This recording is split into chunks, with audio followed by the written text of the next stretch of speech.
Secret Rose Christmas Set by Seconda. Sponsors: Sir Cliff Richard, 60 years in public and in private. We've been given exclusive access to Sir Cliff Richard in one of the most important periods of his 60-year career. 60 years in show business is impossible for most people. Cliff is one of those people that the whole culture should embrace. Just before the Beatles, he was Britain's greatest solo male rock and roll star.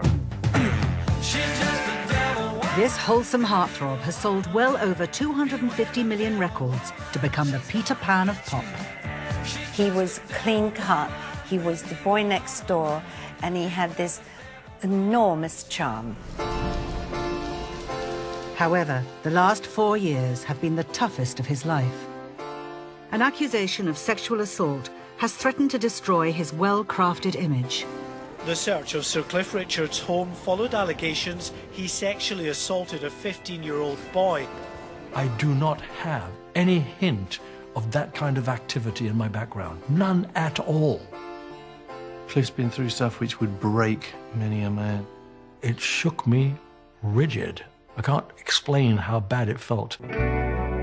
With decades in the public eye, his private life has always been the subject of intense speculation. People are always speculating on who he really is. The media was so fixated on his love life. I quite like the word enigma. You know, I don't see why people should know everything about you. We have been with him throughout his fight to protect his privacy.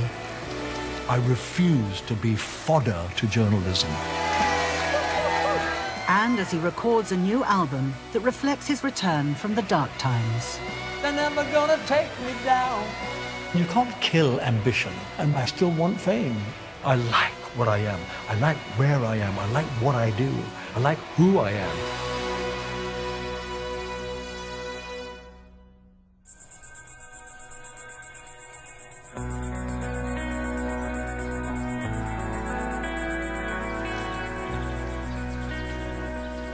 The thing is, the privacy here is so terrific. Absolutely fantastic. From wherever you walk now, I'm free of people with cameras pointing at me and things like that until today. At 17 and a half, my record went to #2. Before I was 20, I'd had a couple of #1s. Within 3 years, I recognized that my private life was almost gone. And so coming to a place like this allowed me to escape. I'm secluded. I have about 30 acres around me with the vines growing, and I have to take my privacy now whenever I can grab it. Hi.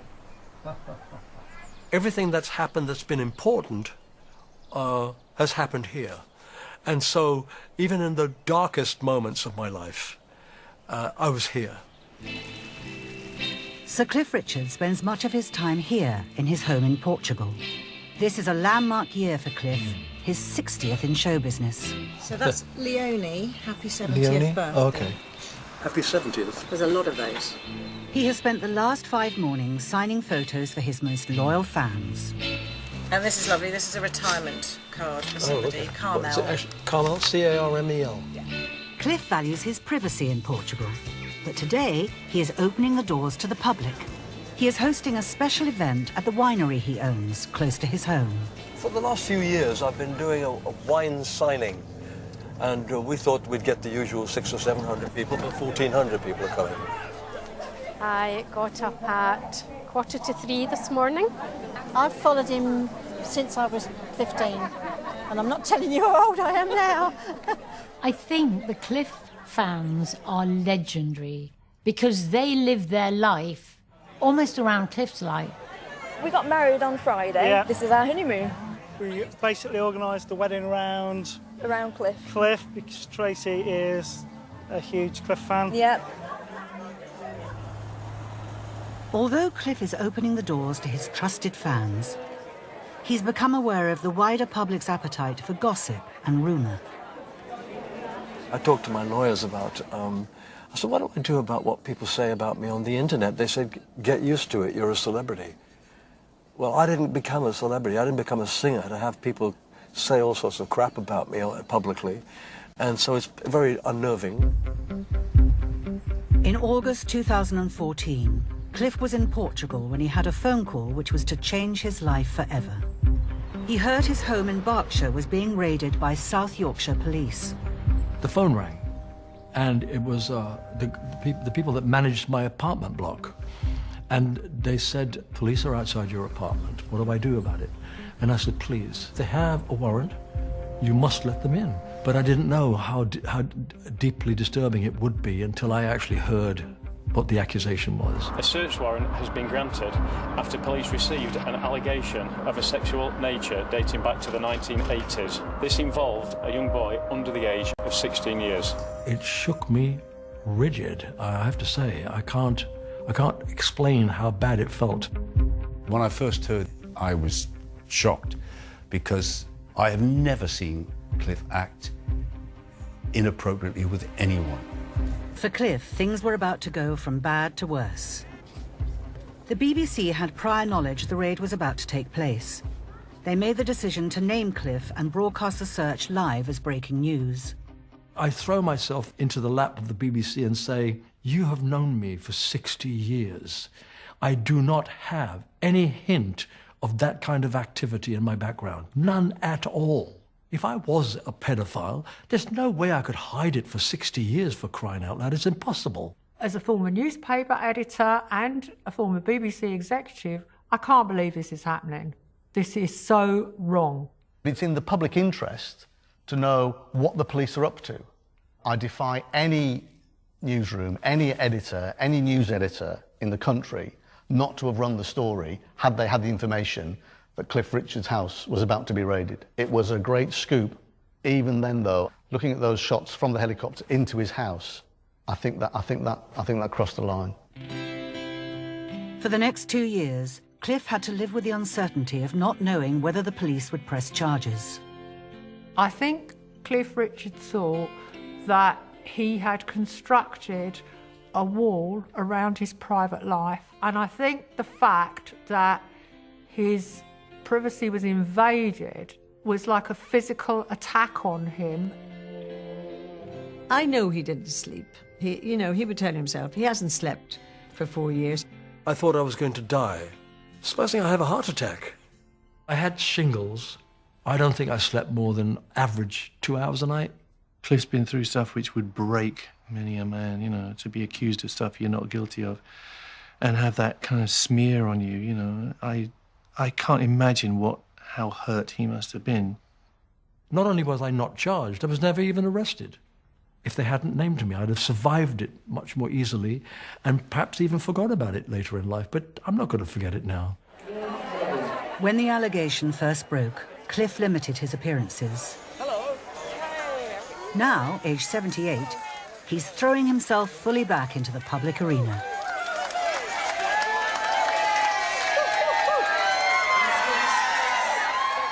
Cliff's army of dedicated fans have stuck by him through his toughest times. I'm a Christian. I prayed for him every night to give him strength, as did a lot of other people. The worst thing to happen to a lovely man that I've loved for 41 years. And it was just traumatic, not just for him, for his fans. All ready to go? Just don't forget you need to be the one to tell him about the photographs. Oh, I will. I'll tell him. Yeah, I'm just reminding you that needs to be said by you rather than anybody else. Yeah, sure.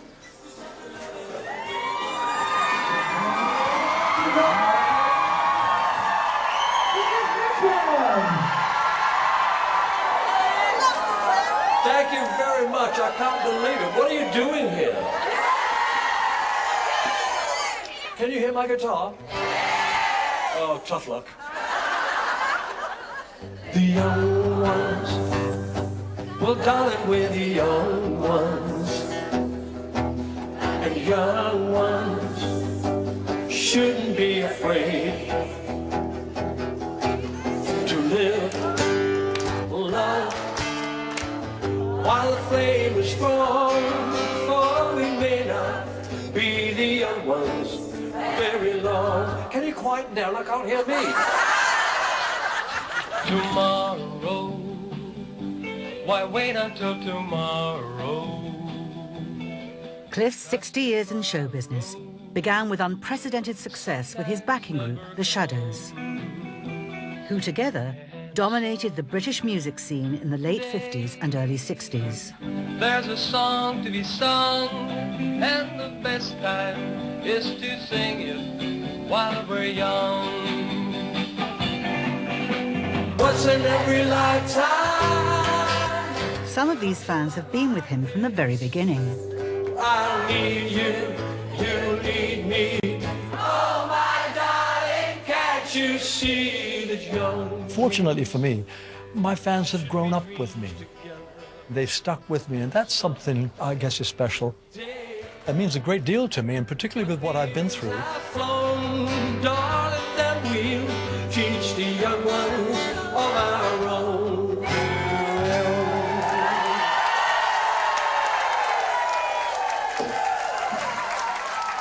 Thank you, thank you. I can't believe... Do you love me? Well, I mean, you know, I don't blame you. A grateful Cliff is not only giving a performance, he has agreed to have an individual photo taken with all 1,400 fans.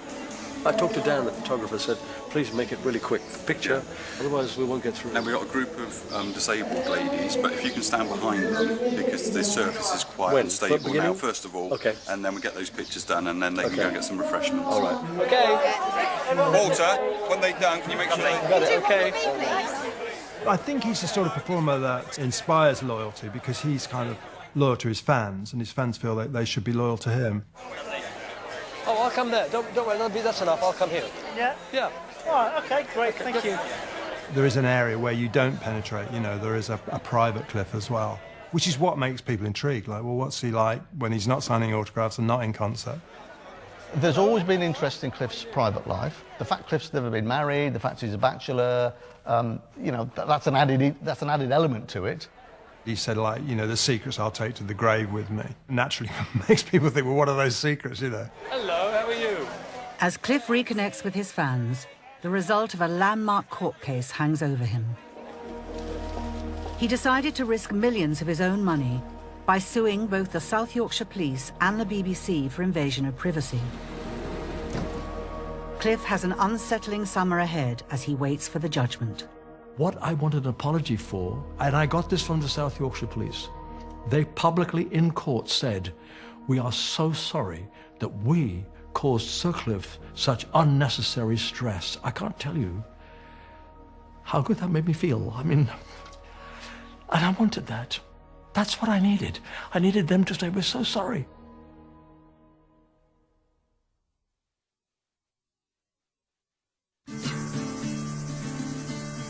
Sir Cliff Richard is celebrating 60 years in show business. He's at his Portugal home with youngest sister Joan. Oh, look at Jackie with your car. Oh, that's the first car I Sunbeam ever had. Alpine. The Sunbeam Alpine. Yeah. Cliff is still waiting for the outcome of his case against the BBC for invasion of privacy. His family have been there for him throughout his ordeal. I mean, to be honest, I wasn't even sure Cliff was going to pull through it. I was really worried about you. When my heart was pumping and I'd wake up at 3 o'clock, I thought I might have a stroke. Anything like that. Yeah. It was just, that was worrying. Yeah. I mean, with all the courts, it's like it all comes back again. Cliff was born in India, but he, Joan, and their other two sisters grew up in Cheshunt in Hertfordshire, where they lived just after the war. We came back to England in 1948, and so there was no jobs around, and we had a fairly good life, even though we were pretty well poverty-stricken. Oh, he's a lovely brother, actually. I don't like saying it because, you know, we don't usually tell each other. She doesn't often tell the truth, but No. today it's a good day. Yeah, you've caught me on a good day. Actually, you've always looked after me because Dad died when I was so young. I know, funny enough, it's... You've always looked after me. Tragically, Cliff's father, Roger, died when Cliff was only 21. When he died, I suddenly became the breadwinner. Yeah, and you were the one. Yeah. Oh, that's lovely. Look at Mum's I know, face. look at her. Yeah, no, she was always very serious, wasn't she? Yeah. She didn't like smiling. She called me Cliff, but when she got dementia, I became that Cliff Richard. And one time when we out, I had a beard on for Heathcliff. For Heathcliff, that's Yeah. right. We took her And out. she totally ignored me. And then she turned away and I put my napkin around and covered up like that. And she went, oh, you look just like that Cliff Richard. That Cliff Richard. She was very proud. And Dad was too, but he missed the best of things. Do you know what? I haven't had my favourite dream for ages now. I dream sometimes that Dad's alive. Now, the thing is, the funny thing in the dream, we know he's not there anymore. We know he died. But everyone just goes, oh, it's your father, he's dead. And I always wake up really calm and really happy. Oh, lovely. Yeah, and I haven't had it for ages. But I just love that dream. And when I'm in trouble, I wish I could have it, but I don't. Cliff's father only saw the beginning of his career. Today, he may have a clean-cut image, but when it all began, he was a rock and roll heartthrob. In the late 1950s, he frequented a bar in London's Soho, which became synonymous with a new, cutting-edge form of music. The Two Eyes coffee shop was a place in Soho, in Old Compton Street, and everybody congregated to the Two Eyes, because that's where rock and roll really started. Cliff's big break was when he and his first band, the Drifters, were talent spotted and given the opportunity to record their first single, Move It.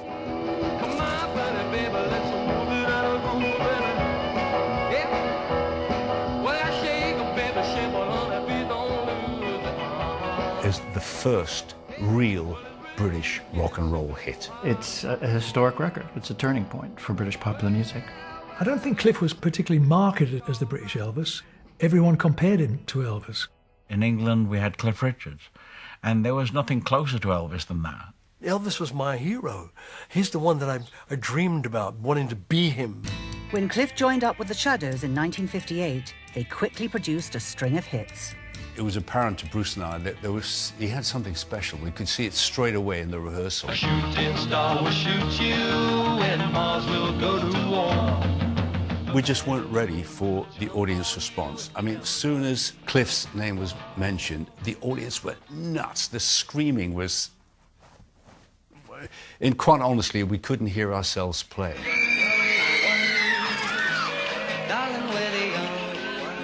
The fact that I had Hank, Bruce and Brian with me, it's immeasurable. You can't imagine what it was like in those days. We were joined at the hip, really. I mean, and in the early days, we couldn't afford to stay in hotels when we were on that first tour, and we just lived together. Sometimes we slept together. Sometimes there was only 4 beds or 3 beds, and we shared beds. I got myself a crying. Very soon, Cliff and the Shadows moved from a teenage audience to the mainstream. Cliff made one of the greatest pop records ever made, which was Living Doll. His audience expanded from being a teenage audience to a huge audience, from kids to grandparents, overnight. He was clean cut, he was the boy next door, and he had this enormous charm. Well, I was living in England, and you could not have not heard about Cliff. I mean, he was a huge star.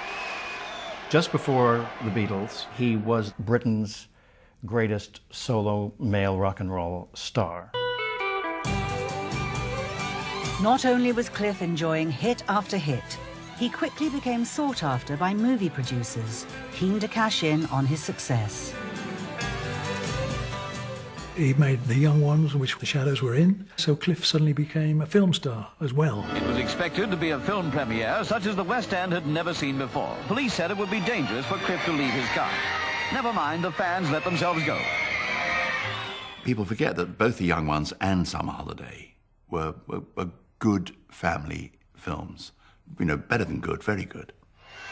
Even in the early days, Cliff was aware of the importance of keeping certain things out of the public arena.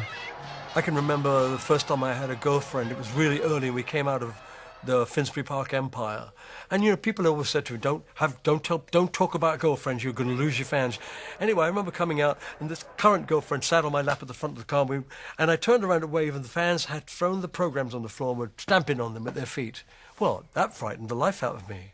So that changed things. Cliff Richard came with his mother. There's no denying that Cliff was really sexy looking, and yet he was unattainable. He was just like a gorgeous love object that they weren't going to have sex with. Today, Cliff is back where it all started, London's Abbey Road Studios. It was here he recorded his breakout hit, Move It, 60 years ago. Oh, welcome to my beautiful home. He's arrived to take part in an interview with his good friend Paul Gambaccini. Are we okay just to kick off with why we're back in where we are? It's Cliff and Paul take one. Why are we here? It's 60 years. Oh, 60 years, okay. Right. Cliff Richard, welcome to my beautiful home. Oh, thank you very much. Actually, I can't pretend it isn't my beautiful home. It was mine, though. It was yours. It's Abbey Road Studios, where It is. 60 years ago you Yes. recorded your first hit, Move It. When I started, I was 17 when I first came and stood at Studio 2 just across the corridor. And so in those days, people thought that I was an answer to Elvis. They didn't realize that Elvis was not a question. When we were young, the Shadows and I could barely believe that we'd actually grow to be 60 years old, let alone have a career that's 60 years. So yeah, I am incredibly grateful. The fans have kept me running. I hope I've not let them down at any time. As Cliff continues to celebrate his 60-year milestone, he is still awaiting the result of his case for invasion of privacy. We're still waiting for the judgment. Yeah, when? Do you know when? No, we don't know. We can't. And even if I knew now, I might know now, but I'm not allowed to tell you. Yeah. But if I'm smiling a lot, no, it could take 3 months, which means there's still another month to go. In difficult moments like this, Cliff turns to the one thing that is always there for him. His Christianity is very important to him, and I know that during his recent court case and the 4 years of torture, he prayed every single day. I didn't have anyone else to talk to the way I can talk to God. You know, as I say, my friends were there. Some of my best friends were there. And I tried to explain to them, yeah, I feel desperate. But in the end, you can't express it. And with God, you don't have to be able to express it. I believe he knows what you're feeling. He's going through what you're going through. In the mid-60s, when Cliff was at the height of his fame, he risked his rock and roll credibility by openly embracing Christianity. The first time I ever made it public was in 1966, I believe, when Billy Graham came over to the Earl's Court in London. And we got this message saying, we've heard that Cliff is a Christian, and would he speak at it? And I said, oh my goodness. And it was really early on in my Christian life. I think it was 1963 or 64 that I'd actually just said to myself, okay, you know, make the change in me.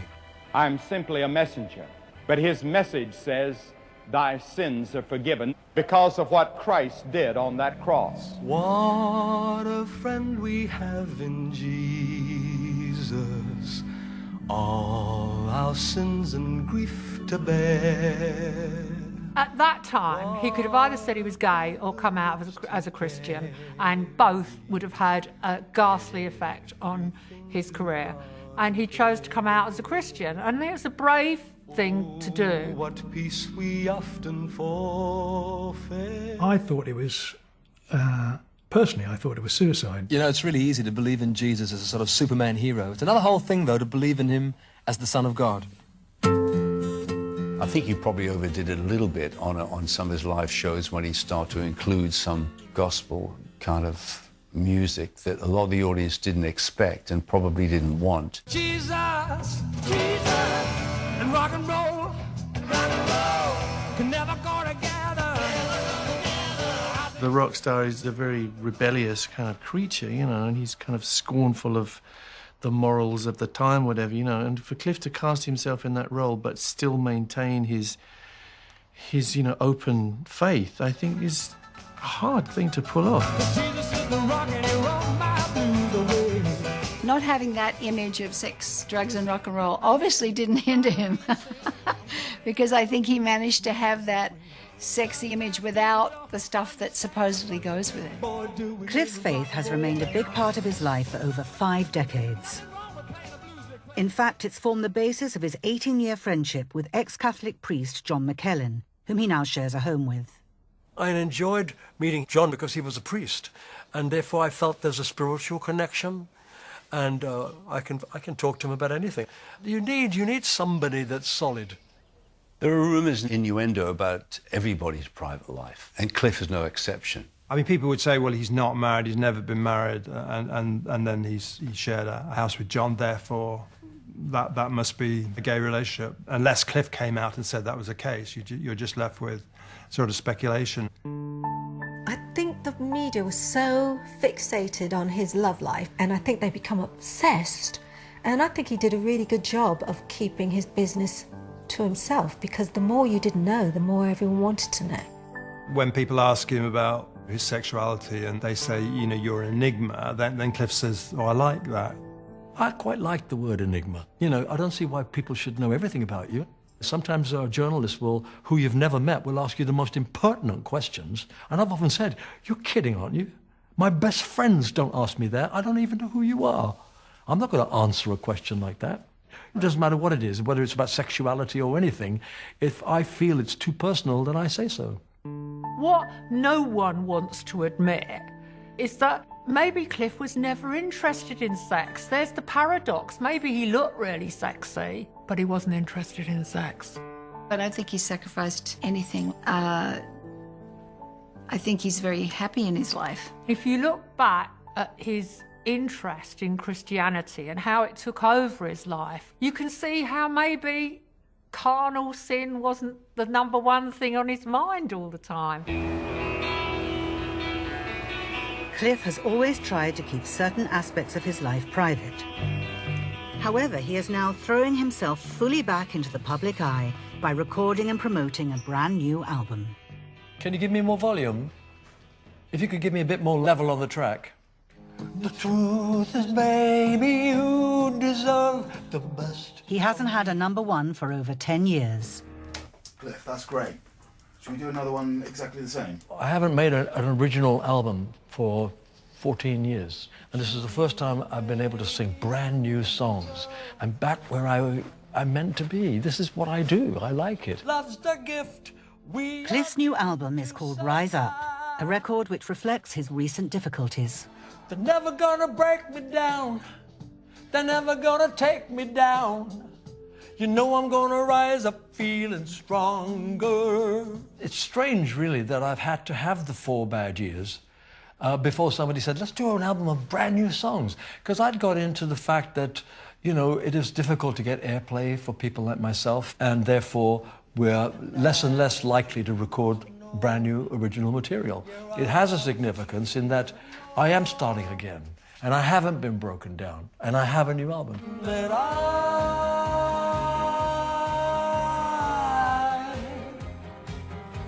I'm coming alive. And I'm reborn recording-wise. I mean, my career, I didn't know that I was ever going to do this again. I thought those days were way behind me, that I'd go in with brand new songs, but no, it wasn't behind me. Which one of these marks? Up the Brievo, okay. Yeah. With a brand new album ready to release, Cliff is hoping to put the turbulent last few years behind him. You can't do it. I couldn't have done it without going... I hope it is a new, fresh start for him. And I hope that he will eventually be able to put those 4 years out of his mind. Hope that's it. Deep down, will he ever wipe it completely? I'm not so sure.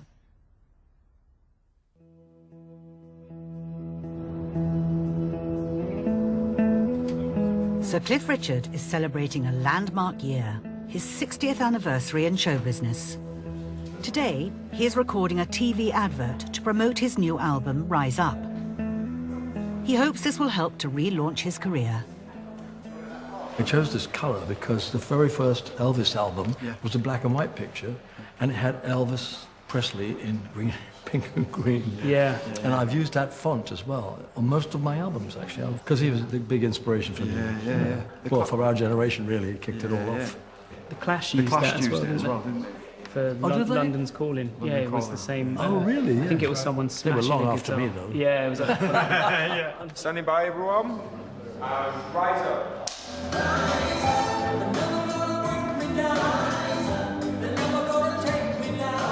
It's not like the good old days where we sold hundreds of thousands of records a week. It's different now. People don't really buy records very much. People, if they're interested, will come and see you on tour.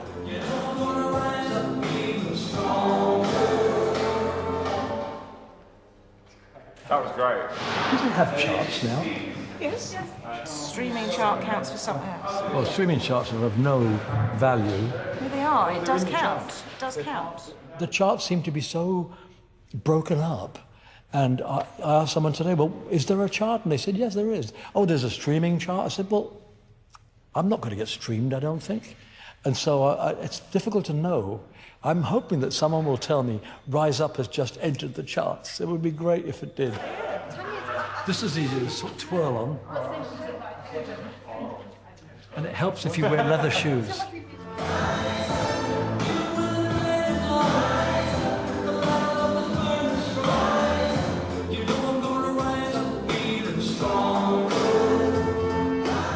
I and a number of other artists who have survived the years, I think our age is a plus because we've done it before. We know how to deal with situations and we still want fame. And so if you want to be known by people, you have to go and say hello to them. It's just that you can't kill ambition.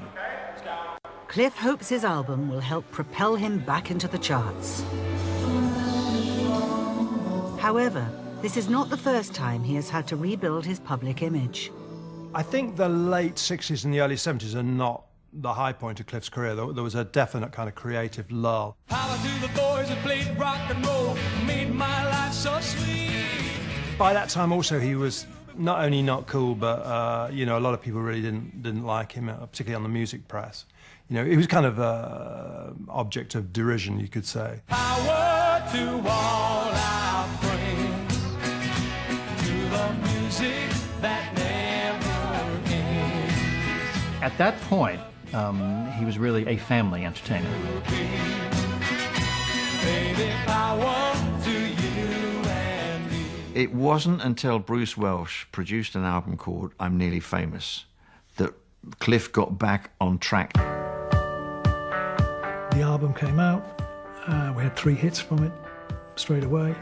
Devil Woman being the biggest. I've had nothing but bad luck since the day I saw the cat at my door. Well, Devil Woman, I think, was the biggest hit he had in America.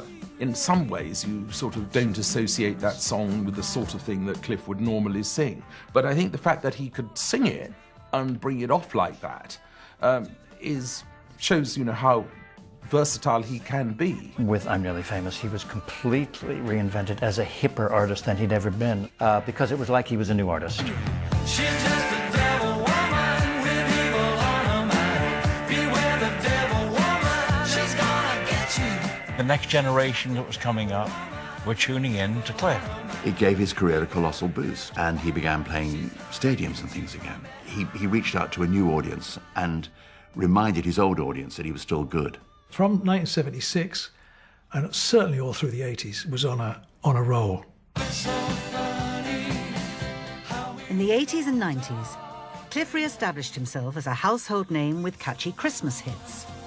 On the Savior's Day.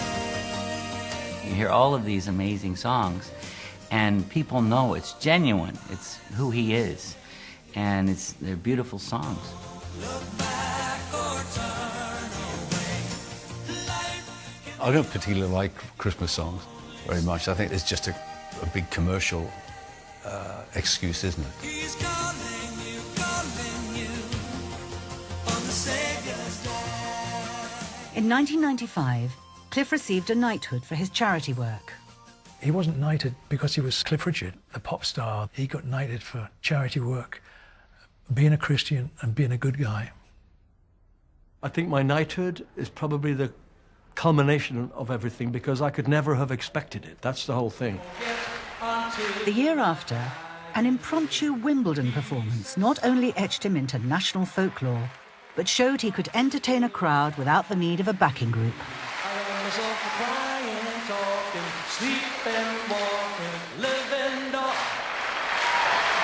Ladies and gentlemen, Cliff Richard. Cliff has now become a feature of the tennis championship for over 20 years. I'm not going to go across the common. I'll go back up there and turn left. But sadly for Cliff, after he was falsely accused of a sexual offence, he felt unable to attend the tournament for 2 years running. It's very difficult for me to expect to go somewhere public and not be recognised. I mean, whether people like me or not, it doesn't matter. Whether they like my music or not, it doesn't matter. I've been around so long, probably most of them since they were children have heard my name. Parents or grandparents have played records. So, but they're usually pretty nice.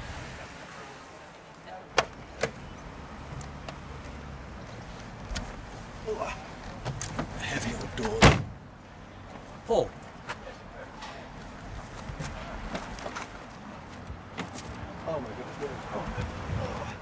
guys deserve this. Bless you. Thank you Thank you very much Thanks, indeed Paul. for all your help. Okay, no, thank you for your help. Thank you. They work really hard for us and make everything really easy for us to get in and out. So I just assume they like a drink now and then, but they don't drink on duty. They'll take it home. Today, Cliff is meeting up with his sister Jackie and her family before he goes into the members area. Cliff hates to miss this very public event, but it means facing the full glare of the press and attention from fans. Hi there, how are you? Very well, thank you. It's just being out in the public that I still feel vulnerable. Not afraid, just vulnerable. Sorry? Hello. Yes, please do. How are you? Yeah. Okay. Okay. Beautiful. Thank you. Thank you. The saddest thing that I heard Cliff say, actually, during all of this is that I will never, ever put my arms around young people again when I'm having photographs taken. And I thought that was very sad. I'm careful if people ask me to have pictures taken with their children. From Centre Court, I walked through a tunnel and came up by my seats on Court 1. But since what happened to me, I haven't gone down there, because that tunnel is right by the ball boys' dressing room. And I cannot bring myself to be anywhere like that on my own.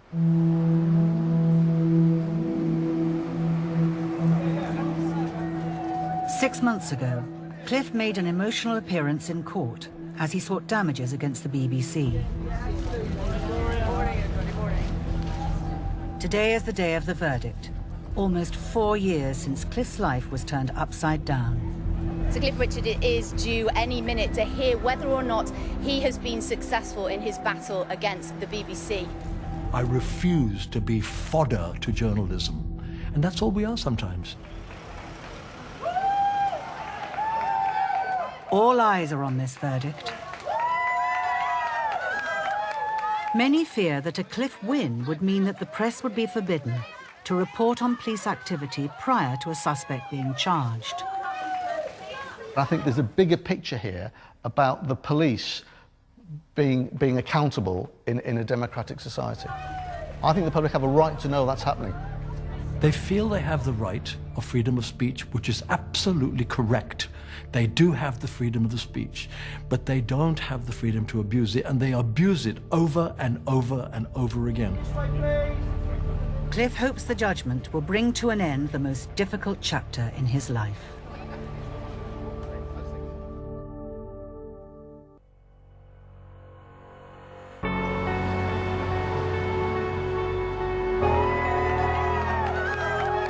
Sir Cliff Richard has arrived at court to hear the judgment of his case against the BBC. He has gambled millions of his own money and his reputation to fight what he believes is press and police intrusion. He was very tenacious in the fact that he was going to go to court. He was determined that he was going to fight that total invasion of his privacy. After months of waiting, the verdict has at last been announced. The judge told the court this morning that Cliff Richard has won substantial damages and that the BBC infringed his privacy rights without justification.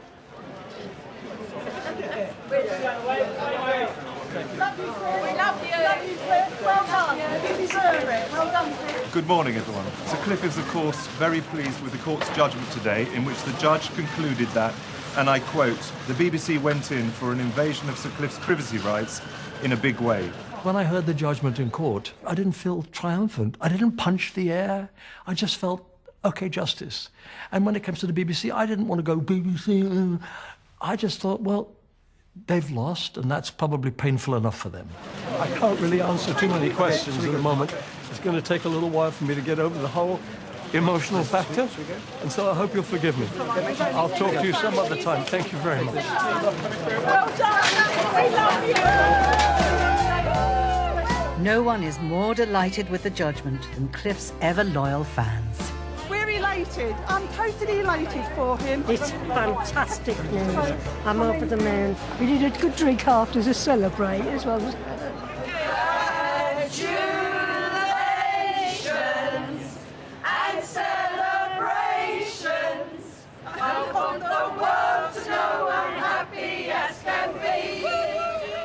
An emotional Cliff can at last unwind at a nearby hotel.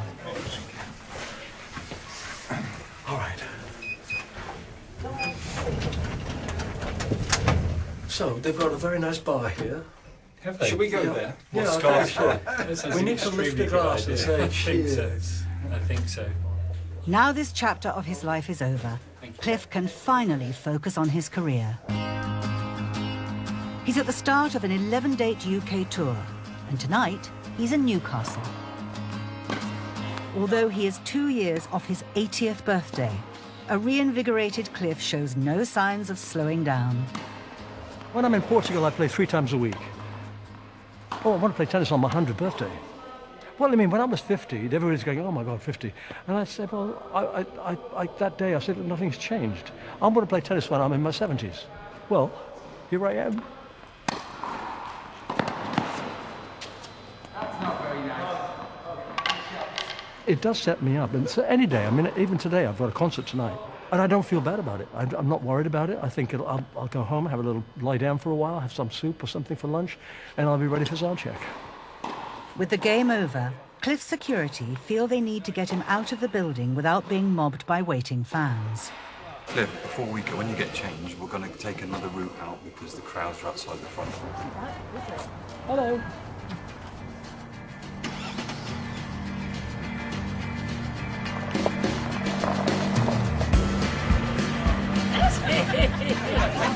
Yeah, get your boobs out, girls.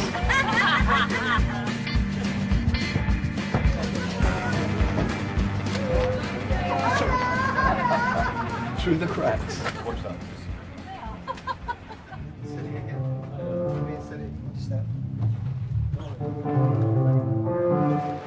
Have you had wonderful days off? Oh, very nice, thank you. How was yours? I went for dinner with my lawyers.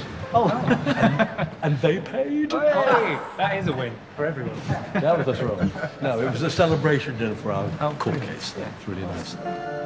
Tonight, Cliff will perform to a sold-out crowd. He hopes this tour will put him back in the public eye for the right reasons. However, Cliff may never shake off the rumours that follow him. The minute you come into our industry, the public are interested in you.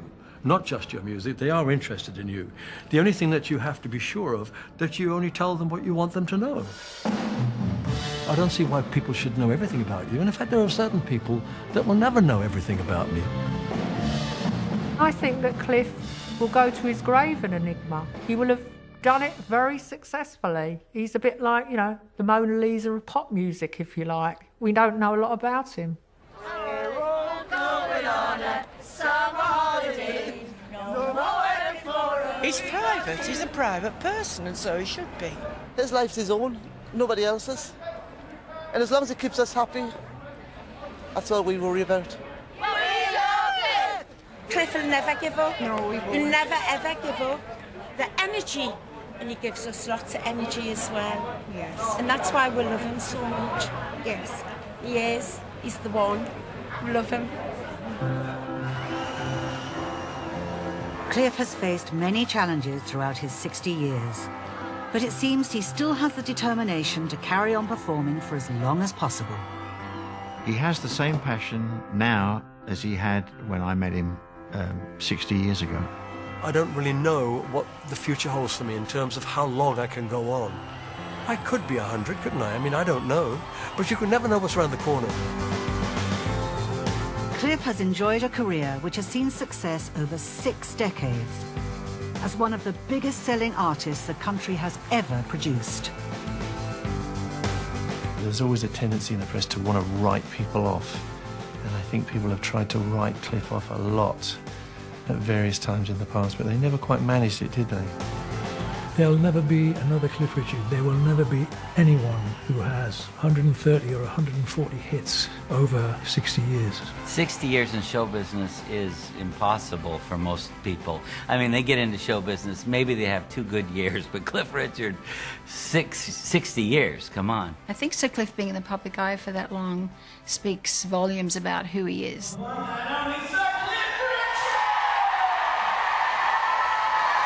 Despite a glittering career, his recent ordeal will undoubtedly be hard for him to forget. They have given me something that I can never, ever be free of, ever. I will never forget what I saw on television, and I'll never forget what it's all about. he's come out the other side of it, hopefully, with his head held high and his dignity intact.